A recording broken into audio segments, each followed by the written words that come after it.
kekeramatan dan kesaktian Nahdlatul Ulama itu masih dimiliki oleh Jamiah, bukan jamaah. Karena jamaahnya itu masih kebanyakan kelompok-kelompok yang kagetan dan gawoan. Ada Rois Am datang gitu suka kaget gawon. Kok kayak iyo ini manusia dari mana Rois Am itu? Saya ini layaknya Rois Awam atau Rois Am yang KW3. Assalamualaikum warahmatullahi wabarakatuh, seluruh sebangsa dan setanah air. Jumpa lagi di channel Jagat Lub itu. Semoga dalam keadaan sehat, tak kurang satu apa, rahmah barokah salam Allah curahkan untuk kita semuanya. Kiai Haji Miftahul Ahyar Rois Am PBNU. Beliau menyampaikan bahwa kekuatan spiritual ada di jamiah, bukan jamaah. Karena jamaah saat ini masih kagetan, masih gumunan, bahkan menyampaikan Rois Am saat ini adalah KW3. Sebagai jamaah yang taat kepada jamiah, sam'an wa ta'atan, tentunya akan tegak garis lurus. Manakala itu instruksi organisasi tentu yang di bawah akan sam'an wa ta'atan. Tapi kalau sudah bicara pribadi tentunya tidak bisa. Sebagai bentuk instruksi tegak lurus membawa nama organisasi. Terakhir dengan polemik yang saat ini, walaupun perbedaan itu nyata antara jamaah dan jamiah, yang notabene jamiah masih husnudzon dengan adanya Pak Alawi sebagai duriyah Rasul, tapi jamaah saat ini sudah cerdas, sudah punya penilaian sendiri terkait dengan bagaimana sepak terjang para oknum-oknum yang notabene mengaku sebagai duriyah Rasulullah SAW. Lebih jelasnya mari kita simak bagaimana Kiai Haji Miftahul Ahyar Rois Am PBNU memberikan ceramahnya berikut ini. Sekali lagi lah mohon maaf NKRI Hamati Nusantara Milita. Assalamualaikum warahmatullahi wabarakatuh. Dan sampai sekarang sebetulnya Nahdlatul Ulama yang disebut-sebut nasabnya sudah baik, nisabnya berlebihan, tapi nasibnya yang masih belum. Nisab sudah lebih cukup, tapi yang ambil siapa? Dan memang bukan berarti kita lalu membiarkan hal-hal yang semacam itu, tapi kita keikhlasan, ikhlas yang tidak ikhlas ya seperti itu. Para hadirin hadirat rahmatullah jami'an.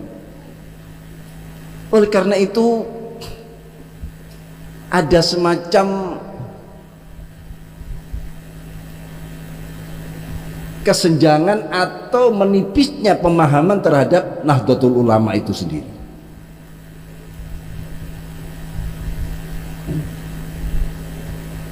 Nahdlatul Ulama adalah gerakan kebangkitan para ulama. Ulama yang bergerak, ulama yang bangkit. Kita tahu ulama ya, adalah pewarisnya para anbiya. Tentu sudah utuh, lengkap. Ini yang bergerak.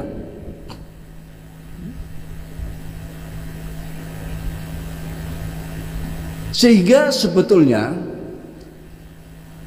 kejadian atau nasib Nahdlatul Ulama yang sampai sekarang ini masih dianggap belum terangkat yang signifikan, itu aslinya sih merupakan ujian, tapi akhirnya lama-lama ya menjadi balak juga bagi kita. Menjadi balak juga bagi kita. Karena itu tadi ada kesenjangan, ada menipisnya pemahaman terhadap Nahdlatul Ulama.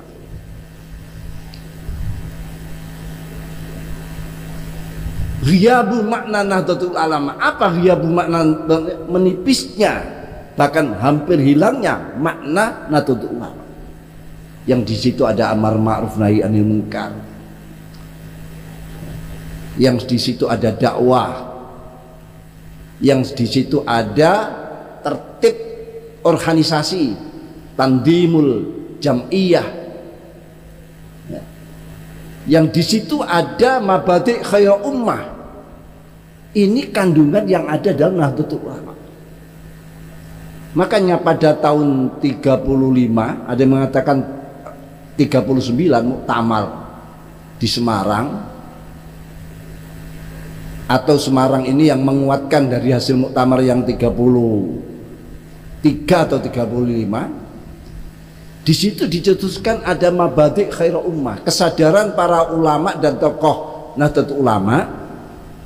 Kita ini tidak mampu bersaing dengan mereka kalau kita tidak memiliki mabadi' khair ummah itu tadi, as-sidqu wal amanah wal adalah wal istiqamah wat ta'awun. As-sidqu itu benar ucapannya, benar prakteknya, benar muamalahnya, benar dalam berorganisasi, benar dalam bermasyarakat, benar dalam berumah tangga, pokoknya benar semua. Kalau ini bisa diwujudkan di tengah-tengah masyarakat nahdin nahdiyat, ini luar biasa. Saat sekarang ini dunia membutuhkan orang benar, bukan orang pintar. Kalau orang pintar ya sudah, itu tadi korupsi yang jadi bisa-bisa negara ini bangkrut hanya karena orang pintar. Yang dicari sebenarnya benar, pintar nomor 2. Jadi as-sidqu, makanya salah satu sifat anbiya dan rasul adalah as-siddiq, benar. Lalu amanah, bisa dipercaya, hak-hak tanggung jawab dilaksanakan. Ada yang kontrol ataupun tidak, tetap, karena ini sebuah amanah. Jadi menjadi pengurus PCNU Kota Probolinggo ini sedang menanggung amanah. Ada dana, tidak ada dana, tetap bergerak, tetap berkhidmat. Ya. Kita yakin Allah akan menganugerahkan keberkahan di dalam sebuah perjuangan ini. Wong Quran penuh dengan janji-janji Allah. Barang siapa yang takwa pada Allah, wa may yattaqillaha yaj'al lahu makhraja wa yarzuqhu min haitsu la yahtasib. Di NU itu manusia-manusia yang rizkinya min haitsu la yahtasib itu masih banyak. Yang nalar kita ndak nutut. Nalar kita ndak nutut. Nah, itu yang perlu juga kita layani, kita eman-eman sebagai jimat kita. Lalu al-adalah, bagaimana adalah ini? Keadilan, tidak memandang, tidak membedakan, tidak berat sebelah. Adalah siapapun, ya, sebangsa dan setanah air, hak orang non muslim pun tetap akan, kalau itu sebagai hak mereka, tetap akan dilayani. Dan itu manusia-manusia yang sanggup dan pernah melaksanakannya, ya para ashabu Rasulullah SAW. Mulai kurun pertama, kurun kedua, kurun ketiga, maka disebut khairukum qarni, atau khairul qurun alladhi qarni tsumma alladhina yalunahum tsumma alladhina yalunahum. Mereka tidak membedakan. Coba suatu contoh, di saat wafatnya Kanjeng Nabi Muhammad SAW, sahabat ini sedang sedikit gaduh. Gaduhnya apa? Mencari di mana baju perang Rasulullah yang sangat punya kenangan dalam perjuangan Rasulullah SAW. Tidak ditemukan. Akhirnya ada berita baju perang Kanjeng Nabi ini sedang digadaikan ke orang Yahudi non muslim. Kanjeng Nabi menggadaikan baju perang ke non muslim, yang akhirnya diselesaikan oleh sahabat Ali. dan kembali baju perang. Pertanyaannya, kenapa Kanjeng Nabi sampai menggadaikan baju perangnya? Apakah sahabat-sahabat tidak ada yang membantu? Apa sahabat-sahabat itu miskin, fakir miskin semua? Kok sampai Kanjeng Nabi menggadaikan pada non muslim? Jangan sampai kita punya pikiran para sahabat Nabi itu tidak ingin membantu. Jangankan hanya harta, nyawanya, kepalanya diminta Rasulullah, diberikan. Itu sahabat. Bagaimana Abu Dardah begitu Rasulullah menyampaikan man dzalladzi yuqridullah qardan hasana, langsung kebun dan rumahnya yang didiami semua, istrinya, anaknya, bahkan anaknya yang sedang makan kurma dari hasil kebun diambil Abu Dardah, dilempar, kembalikan ke kebun dengan bilang, kebun dan rumah sudah saya hutangkan kepada Allah untuk sebuah perjuangan. Belum keluar tidak punya rumah yang lain. Itu contoh ya. Kalau ada perintah irkhalil khail ya, irkabil khail, sudah sahabat ini. Jangan sampai kita menganggap sahabat tidak ada yang ingin berkorban membantu sejarah. Kepalanya saja diminta diberikan. Lah siapa itu sahabat Utsman bin Affan yang punya pembantu tidak kurang daripada 400? Abdurrahman bin Auf kalau mendatangkan dagangan Madinah itu goyang saking banyaknya ya. Apa amtiah, barang-barang yang diimpor oleh beliau dan sahabat-sahabat yang lain. Tapi kenapa Rasulullah kok sampai menggadaikan ke orang lain yang harus kita temukan ya? Jadi jangan sampai kita menganggap sahabat-sahabat itu tidak membantu Rasulullah atau kikir-kikir. Jangan semua. Hartanya semua akan diserahkan kalau Rasulullah menghendaki. Kenapa seperti itu Rasulullah? Inilah yang mungkin perlu kita gali. Artinya Rasul menitipkan para sahabat, mereka punya hak. Orang non muslim Yahudi juga punya hak sebagai warga negara di Madinah ini. Jangan karena mereka non muslim lalu semua halal, semua harta fek, semua itu perlu diperhatikan. Bagaimana sahabat Ali sedang menghadapi masalah hukum dengan orang non muslim, di saat sahabat Umar mengadili, sahabat Umar meminta, ya Ali taqaddam, hei Ali maju dikit. Padahal waktu itu sahabat Ali sedang duduk bersama dengan non muslim yang sedang ada masalah hukum. Karena ini perintah Amirul Mukminin, sahabat Ali ya mengikuti, tapi dengan wajah yang marah. Dan lagi nyebutnya ya Abul Hasan.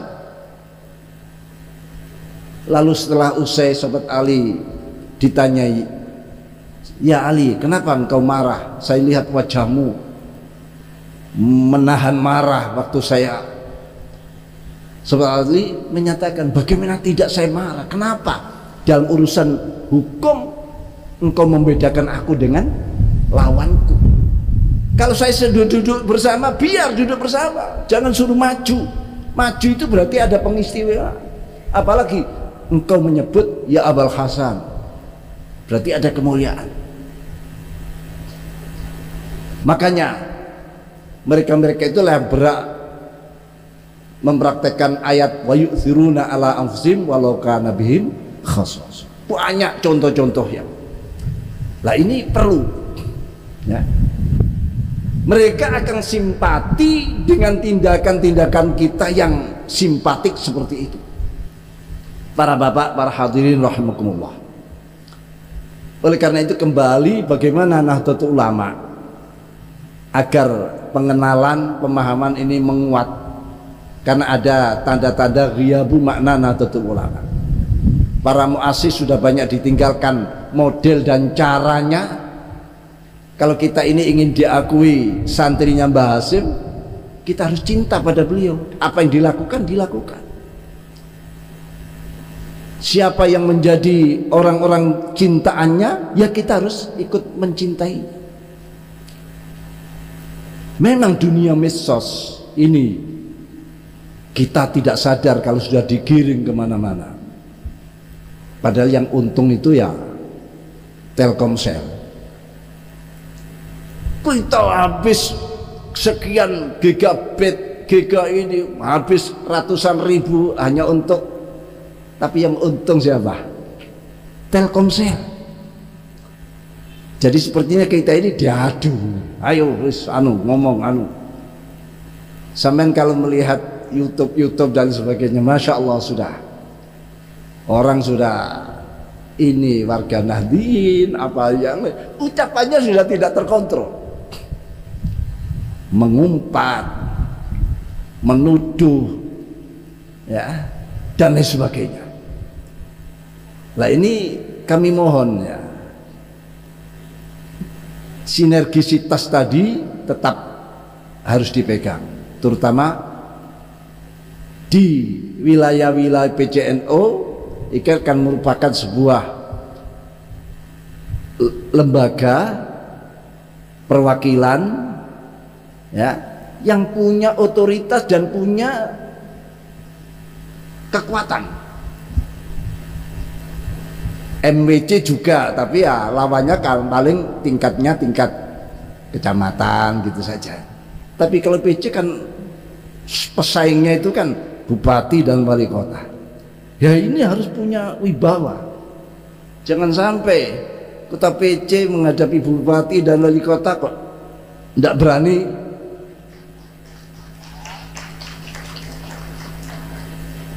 berani mengangkat wajahnya.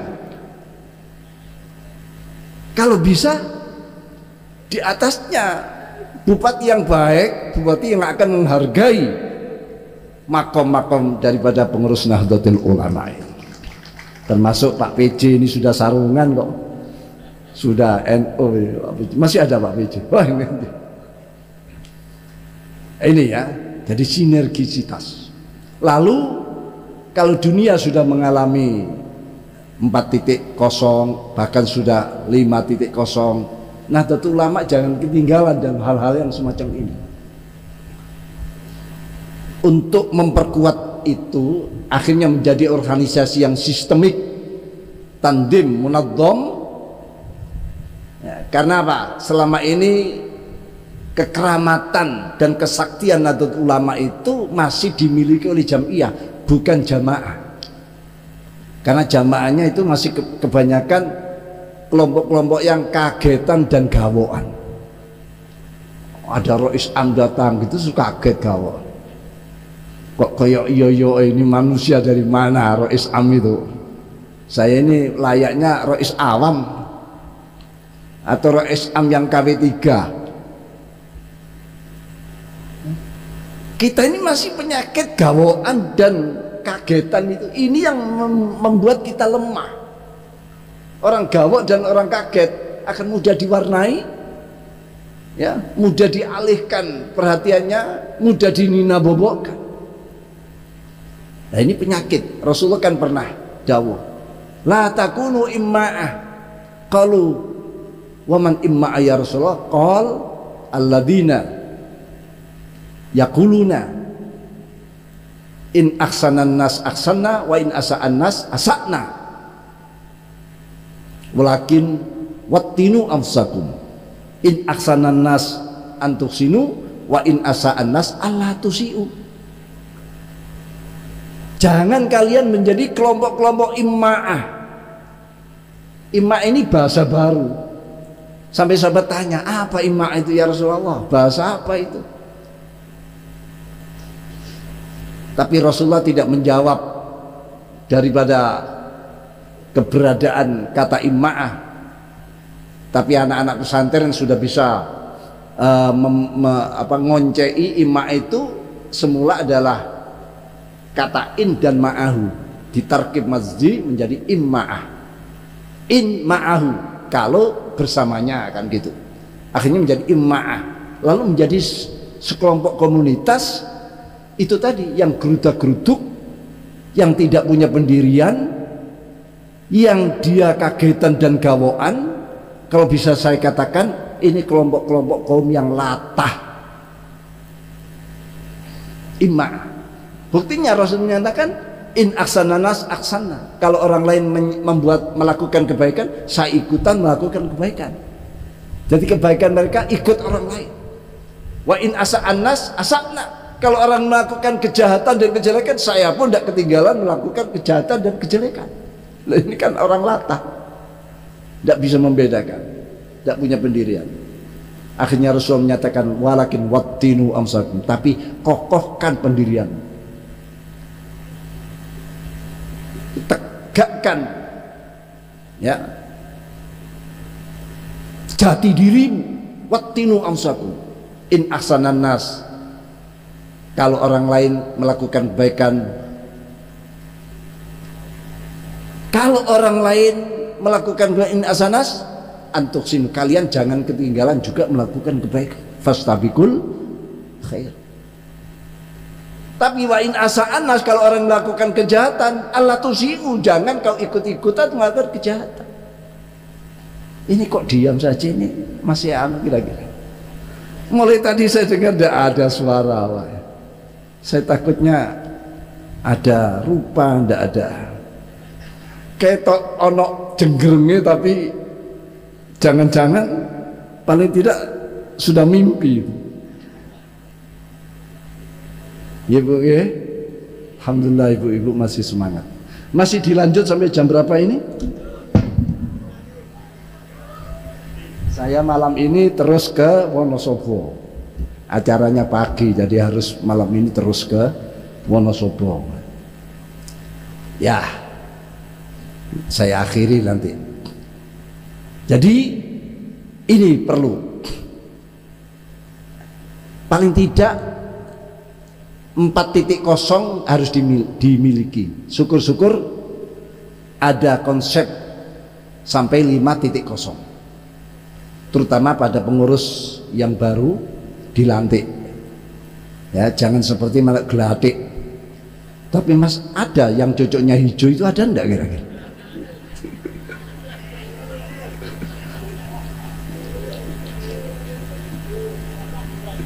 Oh iya, orang Madura enggak punya hijau. Jadi 0 yang pertama adalah grand idea, konsep agung tentang jati diri siapa kita, Ahlussunnah Jamaah ya, adalah jam'iyah, ijtimaiyah ya, diniyah. Lalu apa tupoksinya? Sekarang banyaklah cabang-cabang yang sudah di luar tupoksi. Cabang sekarang seperti di Jawa Tengah itu ngurusi nasab,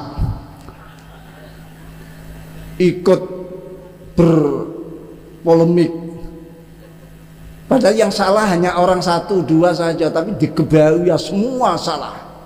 Itu bukan watak Nahdlatul Ulama ya. Tupoksinya apa? Grand idea, kembalikan.